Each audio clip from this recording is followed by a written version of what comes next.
I don't remember when I first became interested in gardening. My first attempts were shortly after I and Marlene were married. I planted some tomato plants under the eave of the house we lived in at that time.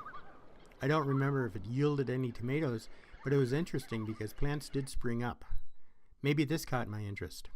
My next attempt came when we purchased our house. Our neighbor allowed me to plant a garden on her property which adjoined ours. I discovered that I didn't like weeding, so the weeds took over. My memories of this garden make me think I planted weeds.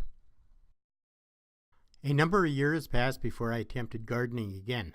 When I returned to gardening, I remember my dislike for weeding. Marlene and I tilled a small plot. I wanted to have wide rows of plants so I could get my mower to do much of the weeding, but Marlene would have nothing to do with it. I started researching other methods of gardening. I became very interested in container gardening. I felt this would eliminate part of my weed problem and would also give me my yard back. About this time, I joined the St. Croix Tribal Coalition group that received a community transformation grant. I made a hanger out of 2x4s and got some 5-gallon buckets to start my container garden. I tried planting both top and bottom of the containers. The CTG Coalition was discussing different ways to get tribal elders more active.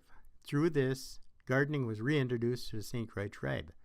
Our group was talking about a community garden. I remembered an article I read about self-watering raised bed gardens. I presented this idea to the team in that it would eliminate some weeding and bending for the elders. After much discussion, we agreed to make raised bed gardens.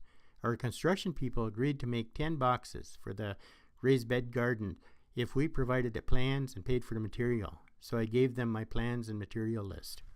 I am still looking for a perfect weed-free garden. What will I do next?